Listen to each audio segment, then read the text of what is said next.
हिंदी की second class. ठीक है, तो चलिए आपका स्वागत है फिर हिंदी की क्लास में।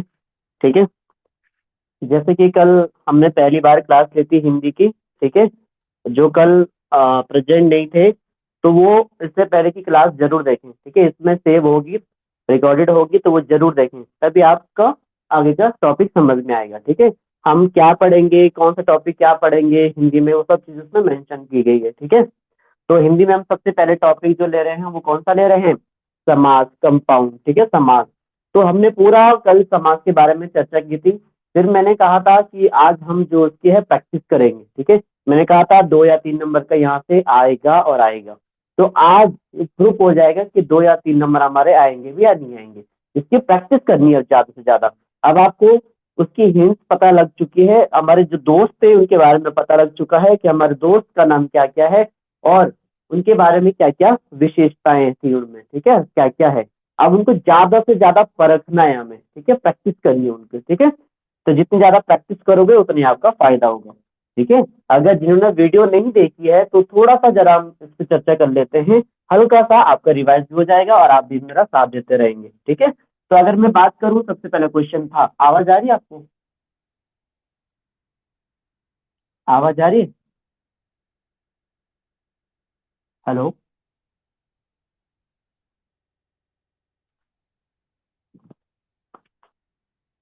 हेलो,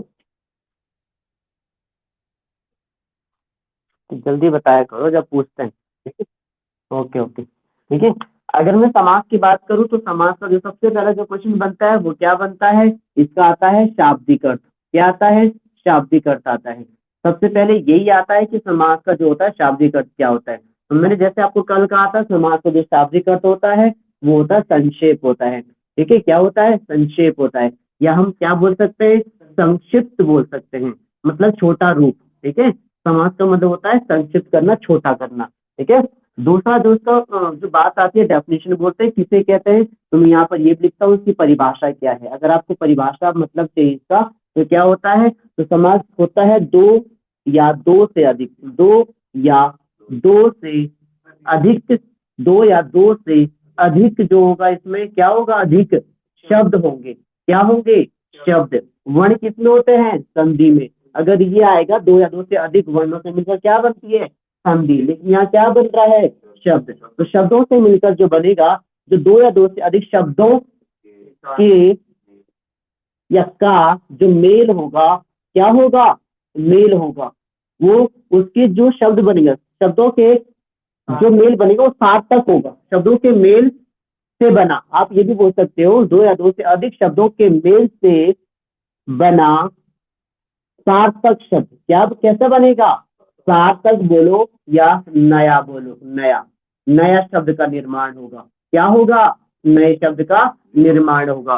तो हम ये बोल सकते हैं कि 2 या 2 से अधिक शब्दों से के मेल से बना सार्थक या नया शब्द। ठीक है, क्या? सार्थक या नया शब्द को क्या बोलते हैं? समास बोलते हैं।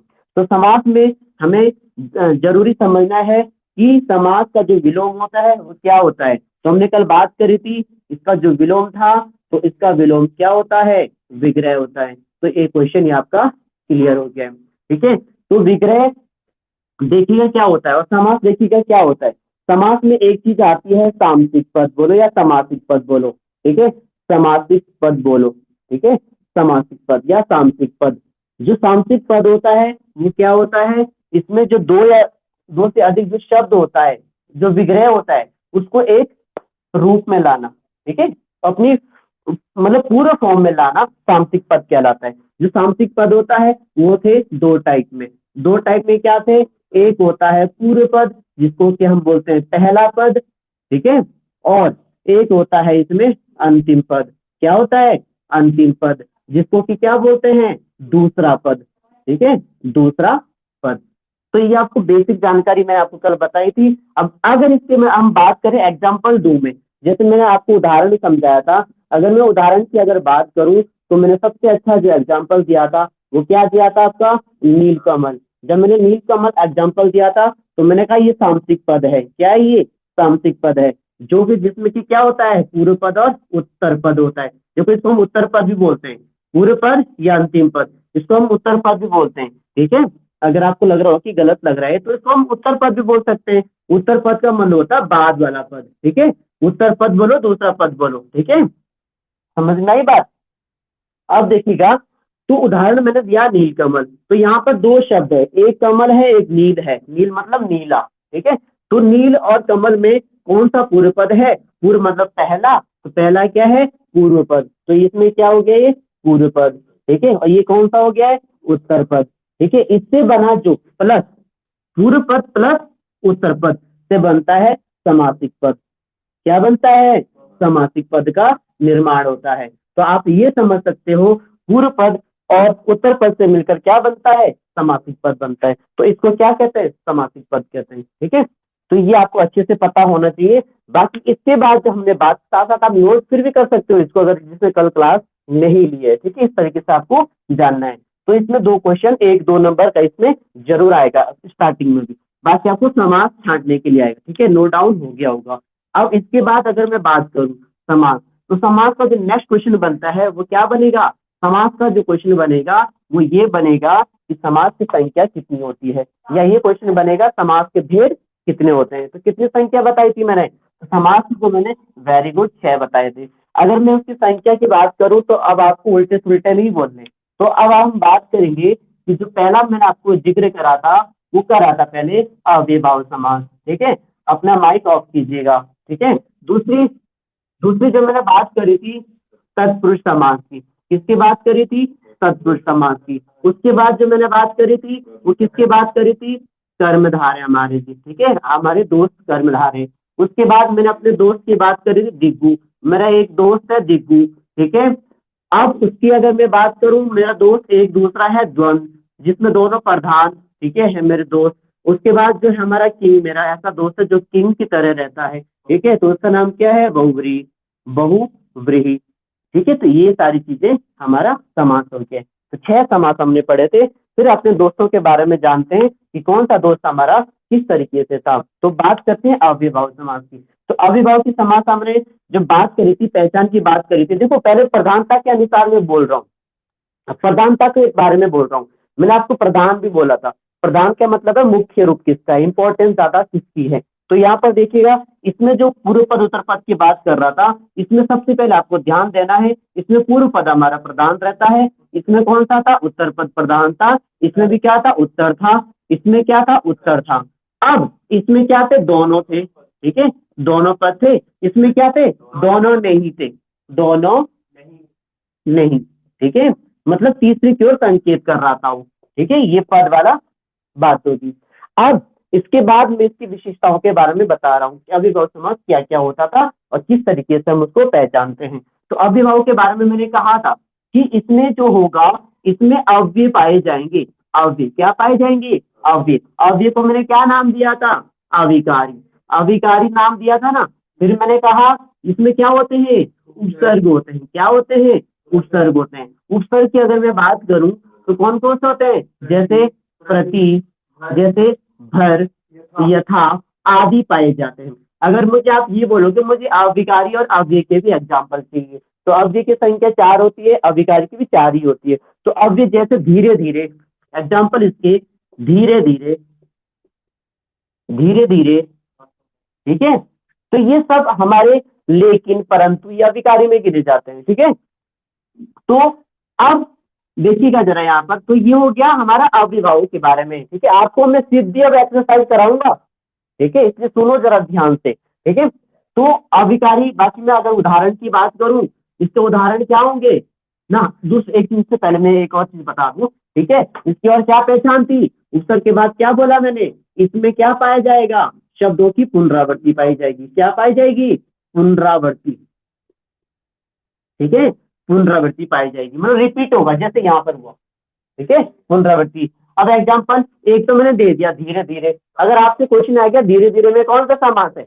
अविभाव, रिपीटेशन हुई शब्दों की, ठीक है। बाकी अगर मैं थोड़ा और एग्जांपल देने की कोशिश करूं तो क्या हो जाएंगे? जैसे प्रत्येक, प्रति प्लस एक, जैसे भर पेट, ठीक है। ये तो इसमें देखो भर उपसर्ग है, इसमें प्रति उपसर्ग है, ठीक है। ये धीरे धीरे रिपीटेशन हो रही है। इसी प्रकार के बहुत सारे हम एक्सरसाइज किसमें? उसमें भी यही है, ठीक है। मतलब जिसमें देखो बहुत सारे हैं। बाकी मैं आपको ना अभी एक समास कराऊंगा नया क्लास में, ठीक है। फिर मैं बताऊंगा कि ऐसे वर्ड और किस में आते हैं, ठीक है। तो इसकी मैं अभी प्रैक्टिस कराऊंगा आपसे कि कौन कौन से। देखो ये नहीं कि दो या तीन शब्द है, कि और भी तो हो सकते हैं जो उपसर्ग से बने शब्द हो सकते हैं, ठीक है। तो और भी जैसे हम अगर मैं एग्जाम्पल की बात करूं तो ये भी हो सकता है, जैसे मैंने कहा प्रतिकूल, ठीक है, प्रति लगा हुआ उसका, प्रतिकूल हो गया। और जैसे अनुकूल, बहुत सारे लिखाए थे मैंने आपसे, अनुकूल या थेष्ट, जिसमें उपसर्ग आगे लगे होंगे, ठीक है। अब ये तो होगी अव्ययभाव समास। अब उत्तर पद की मैं अगर बात करूं, अब उसके बाद तत्पुरुष समास।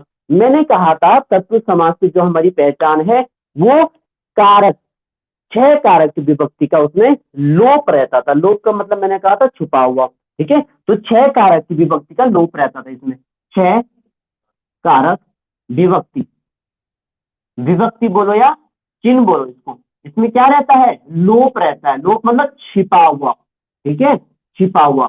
अब अगर मैं बात करूं वो 6 कारक कौन से हैं? कारक तो हमारे 8 है। क्वेश्चन आता है कि कारक की संख्या कितनी होती है, तो कारक तो 8 होता है। तो ध्यान रखिएगा, जो प्रथम कारक होता है कर्ता कारक, जो अंतिम कारक होता है संबोधन कारक, उसकी विभक्ति को छोड़कर जो बाकी 6 कारक विभक्तियां होती है उसको क्या कहते हैं? तत्पुरुष समास कहते हैं। जिसमें भी कारक विभक्ति का लोप होता है उसको तत्पुरुष कारक समास कहते हैं। अगर मैं आपको बता दूं, तत्पुरुष समास भी 6 प्रकार का होता है। तो जो 6 कारक है उसी के नाम से तत्पुरुष समास बना है। तो मैं 6 कारक लिख देता हूं आपको। तो प्रथम कारक तो मैं कर्ता कारक तो छोड़ रहा हूं, तो इसका मतलब मैं दूसरा कारक लिख रहा हूं आप सीधा, ठीक है। दूसरा कारक होता है कर्म, ठीक है। कर्म, उसकी विभक्ति क्या होती है? को, ठीक है। एक तरफ कारक लिख रहा हूं, एक तरफ विभक्ति लिख रहा हूं। तो कर्ता ने वो तो नहीं आएगा। कर्म को देखो करण से के द्वारा भी आता है, ठीक है, यहाँ पर के द्वारा। तो कर्ता ने कर्म को करण से संप्रदान, संप्रदान को या के लिए, ठीक है। अपदान, अपदान से, ये विभक्तियां इधर से यहाँ पर जो आएगा वो अलग होने के अर्थ में आएगा, अलगाव, अलगाव, ठीक है। कर्ता ने कर्म को करण से संप्रदान के लिए, संप्रदान को या के लिए अपदान से, फिर क्या आएगा? संबंध, संबंध में क्या आता है? काका काकी नाना नानी रारे रिरी, मैंने बताया था आपको कल। काका काकी नाना नानी ये तो याद रहेंगे, रारा रेरी, ये सब, ठीक है। लास्ट में था अधिकरण, अधिकरण, अधिकरण में आता है मैं और मैं पे पर, मैं पे पर। तो ये हमें ना विभक्तियां याद होनी चाहिए, ठीक है। यहाँ पर देखो, अब कर्ता, देखो ये तो देखो पहला चीज छोड़ दी मैंने, फिर तीसरा, ये दूसरा हो गया, तीसरा, चौथा, पांचवा, छठा, कितने हो गए? छठा और सातवां और आठवां। तो इसको मिस कर दिया और पहले वालों को मिस कर दिया, तो कितने बने? 1 2 3 4 5 6। तो 6 कारक मैंने बताया था, 6 कारक विभक्ति का लोप रहता है। तो जो तत्पुरुष समास मैंने 6 प्रकार का बोला था वो अब देखिएगा। जो तत्पुरुष समास होता है, पहला होता है कर्म तत्पुरुष, इसी नाम से पढ़ा है कर्म तत्पुरुष। अगर कोई आपसे कहेगा कर्म तत्पुरुष क्या क्या होता है, तो आपको ये बोलना है जिसमें कर्म कारक को की विभक्ति होती है। किसकी होती है? को। फिर होता है दूसरा करण तत्पुरुष। करण तत्पुरुष किसे कहते हैं? जिसमें करण कारक की जो विभक्ति होती है से और के द्वारा, उसको क्या बोलते हैं? करण तत्पुरुष। फिर कोई पूछेगा आपसे संप्रदान तत्पुरुष क्या होता है? जिसमें को और के लिए की विभक्ति का लोप होता है। फिर अपदान तत्पुरुष, संबंध तत्पुरुष, अधिकरण तत्पुरुष। ये जो विभक्तियां पाई जाएगी ये आपको तभी पता चलेगा जब उसका विग्रह करोगे। क्या करोगे? विग्रह करोगे। जैसे गगन चुंबी, अब गगन चुंबी में तो दिख नहीं रही विभक्ति, जब आप उसको तोड़ोगे गगन को चूमने वाला, तो को आ गया, ठीक है। तो मैंने आपको बता दिया को यहाँ पर भी है और यहाँ पर भी है। तो यहाँ पर कर्म तत्पुरुष है, ठीक है। को यहाँ पर संप्रदान देने के अर्थ के लिए आता है, भूखे को भोजन दो, ठीक है। तो ये तो सब कारक के बारे में मैंने चर्चा करी थी। और तत्पुरुष का क्या हो गया है? जिसमें इन कारकों की विभक्ति का लोप होता है। ठीक है, एग्जाम्पल मैंने दे दिया गगन चुंबी। ठीक है, ये बहुत कम चांस है कि वो तत्पुरुष के भी भाग पूछेगा। ठीक है, अगर पूछ लिया तब। ठीक है, तो जैसे मैं बात करूं धनहीन, पहले मैंने आपका एग्जाम्पल दिया था धनहीन। तो देखो धनहीन, यहाँ धन से हीन हो रहा हो, अलग हो रहा है धनहीन। तो धन से हीन, से किस में आ रहा है, से यहाँ आ रहा है, यहाँ भी आ रहा है, से यहाँ भी आ रहा है, लेकिन यहाँ पर से अलग हो रहा है, अलग। तो यहाँ पर धन से हीन हो रहा है।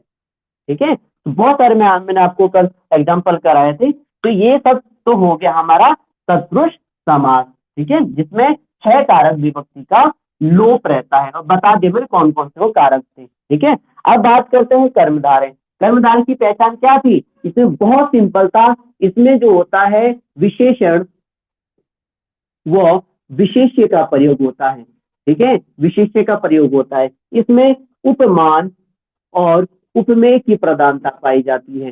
बाकी मैंने आपको कल कहा था कि विशेषण क्या होता है, विशेष्य क्या होता है। विशेषण आपको सभी को पता है, जो विशेषता बताता है। विशेष्य संज्ञा होती है। ठीक है, जैसे मैंने कहा आपको नीलकमल, नीलकमल। ठीक है, तो नील यहाँ पर विशेषण है, कमल यहाँ पे विशेष्य है। विशेष्य किसको बोलते हैं, संज्ञा को ही विशेषण बोलते, ये विशेष्य बोलते हैं। ठीक है, बाकी ये हमारा एडजेक्टिव है, विशेषण है। ठीक है, तो ये हो गया।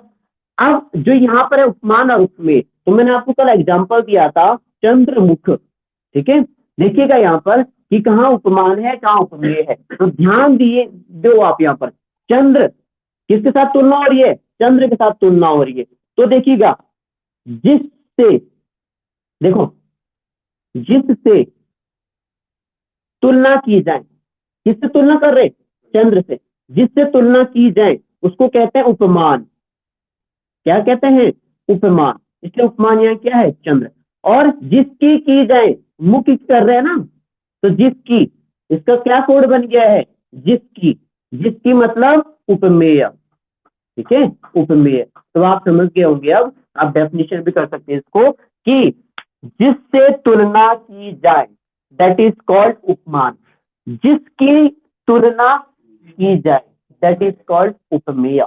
तो आप बाकी यहाँ पर समझिएगा, चंद्र ठीक है उपमान है, और मुख उपमेय है। तो इसमें इसकी प्रधानता हो, तो दोनों एग्जाम्पल चंद्रमुख और नीलकमल किसके हैं, कर्मधारक हैं। तो ऐसे बहुत सारे एग्जाम्पल आपको मिलेंगे। तो ये हमारा कर्मधारय भी फिर से आज हो गया है। अब द्विगु की बात करता हूं मैं। द्विगु में मैंने क्या बोला था, इसमें जो प्रथम पद होगा वो संख्यावाचक विशेषण होगा। संख्यावाचक वाचक विशेषण होगा। जो संख्यावाचक विशेषण होगा, देखिएगा, जो संख्यावाचक विशेषण होगा वो क्या करेगा, देखिएगा, वो जो उस संख्यावाचक विशेषण तो पूर्व पद होगा, और जो दूसरा पद होगा इसमें वो संज्ञा होगी। संज्ञा होगी, कोई संज्ञा जो होगी वो किसी समूह का बोध कराएगी। क्या कराएगी, समूह का बोध कराएगी।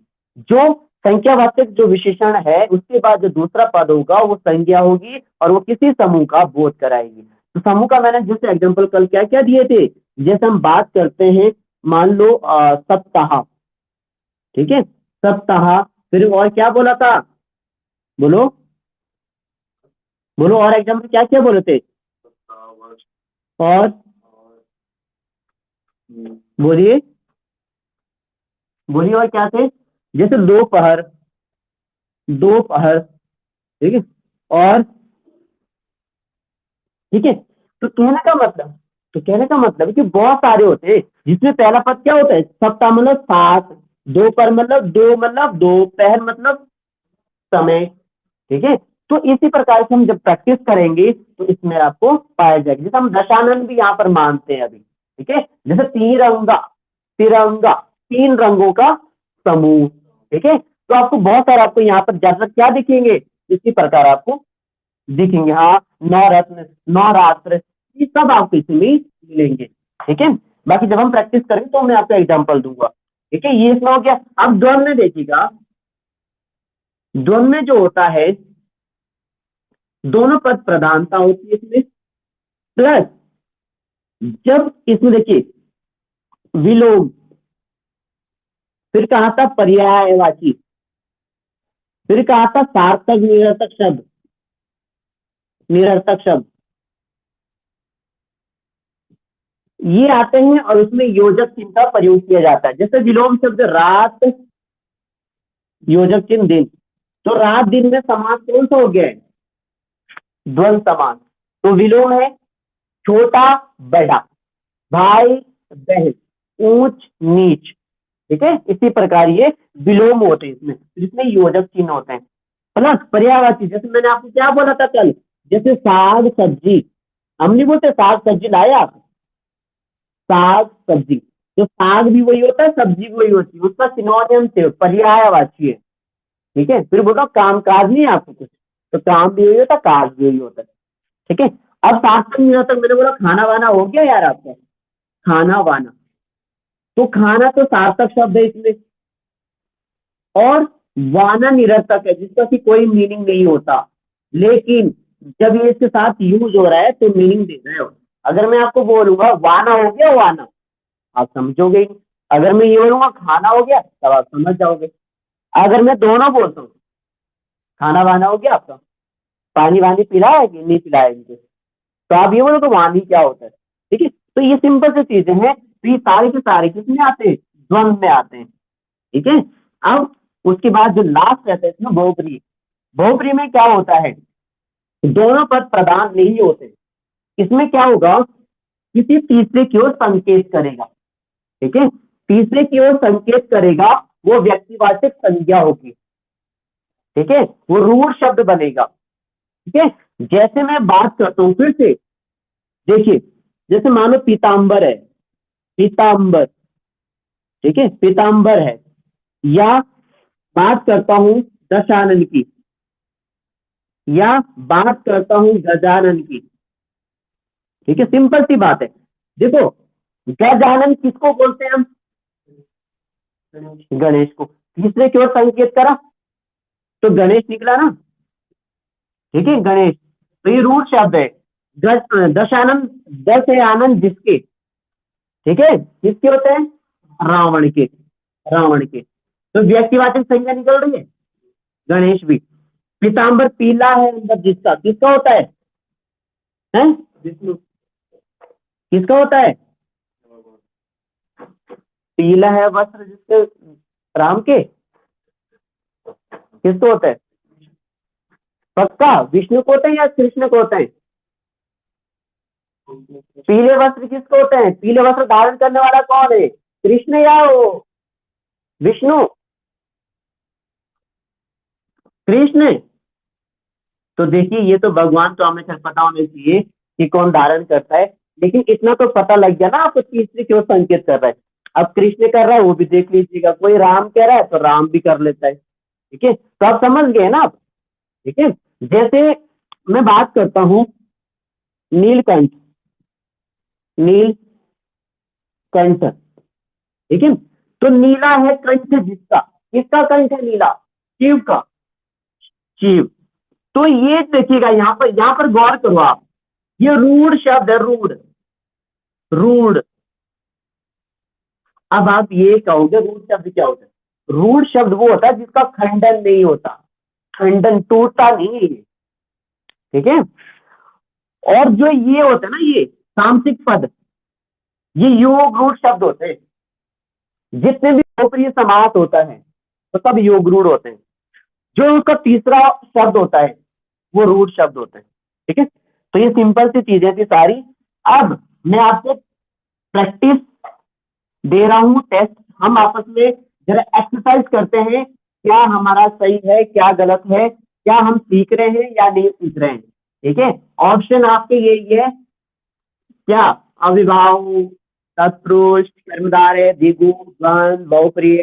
तो लिखिएगा पहला, एक तरफ लिखो समास, ऐसे लिखना। देखो, आपको ना विग्रह करने भी आने चाहिए, विग्रह, ठीक है। ऐसे लिखना, देखो, एक तरफ लिखो समास, ऐसे, फिर लिखो विग्रह, फिर लिखो नाम उसका, क्या नाम है, ठीक है, क्या नाम है। तो मैं आपको केवल समास बोल रहा हूं, मैं आपको समास बोल रहा हूं, विग्रह आपको करना है और नाम भी आपको बोलना है कि कौन सा समास है, ठीक है। एक में कर दूंगा, कैसे करना है, ठीक है। तो लिखिएगा जरा, लिखना शुरू कर दीजिए फटाफट, लिखिएगा। पहला एग्जाम्पल है राजदूत, पहला एग्जाम्पल है राजदूत।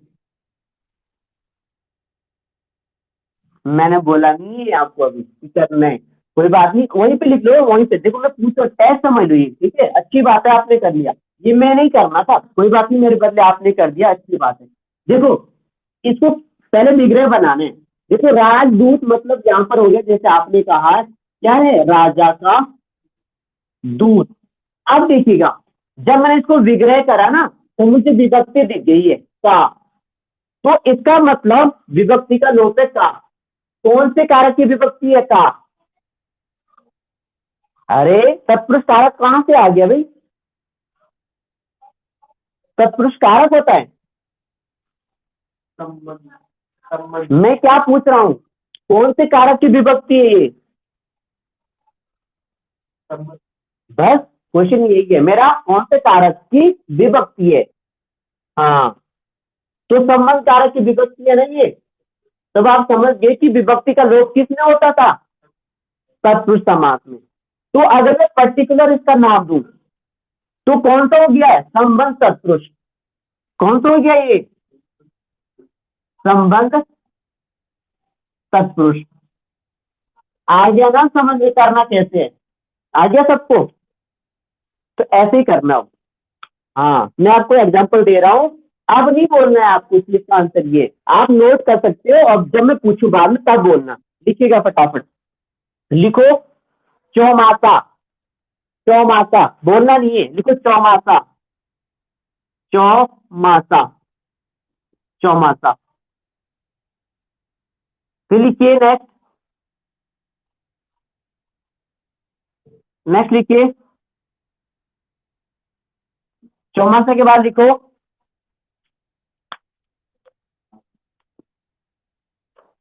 राजा, राजा डैश प्रजा, राजा डैश प्रजा। इसके विग्रह भी करने हैं, ठीक है, विग्रह भी करने हैं आपको। फिर लिखो रोग मुक्त, रोग मुक्त, रोग मुक्त। फिर लिखो नील गाय, नील गाय, नील गाय। फिर लिखो आजकल, आजकल, आजकल तुम दिखाई नहीं दे रहे भाई, कहीं कहाँ गायब हो गए, आजकल। फिर लिखो, ऊपर ऊपर से पढ़ो भाई, ज्यादा डीप मत जाओ, ऊपर ऊपर, ऊपर ऊपर से पढ़ो, ठीक है। फिर लिखो, फिर लिखो पकौड़ी, पकौड़ी खाई, खाई आप लोगों ने पकौड़ी? हाँ भाई, खाई पकौड़ी, लिखो पकौड़ी। जब भी पकौड़ी खाओगे ना, तो याद रखना कि हम ये समाज खा रहे हैं, ठीक है, पकौड़ी, ऐसे याद होता है ये, नहीं तो। नेक्स्ट लिखिएगा असंभव, दिस इज इम्पॉसिबल, असंभव। गलत तो नहीं हो गया कैसे, देखिएगा असंभव। नेक्स्ट लिखिएगा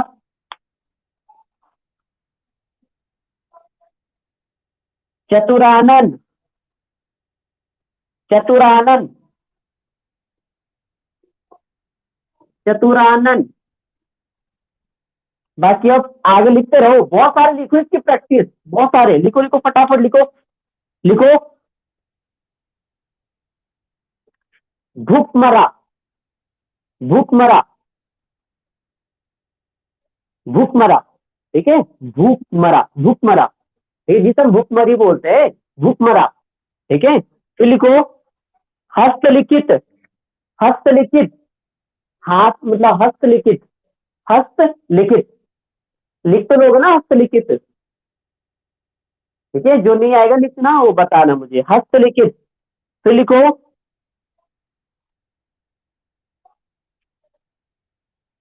तो लिखो थोड़ा बहुत, थोड़ा बहुत, थोड़ा डैश बहुत। थोड़ा बहुत तो आता होगा यार आपको, बोलते नहीं आप थोड़ा बहुत, थोड़ा बहुत। तो लिखो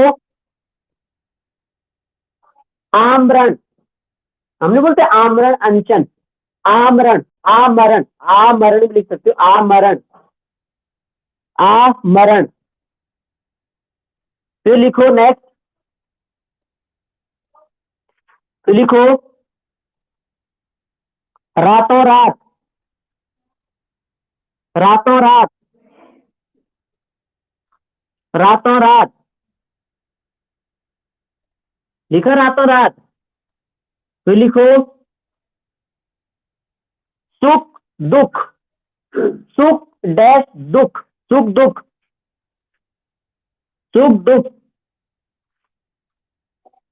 फिर लिखो एक दंत, एक दंत, एक दांत, एक दंत।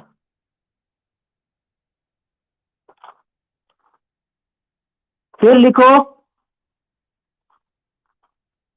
गगनचुंबी, गगनचुंबी। उसके बाद चक्रपाणी, चक्रपाणी। जब 20 हो जाएंगे बोलना, हो गए 20, लिखिएगा। हाँ लिखिएगा, महावीर,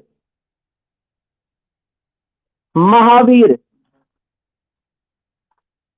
महावीर। एक लास्ट लिखिएगा घनश्याम, घनश्याम, घनश्याम, घनश्याम। करिए फटाफट,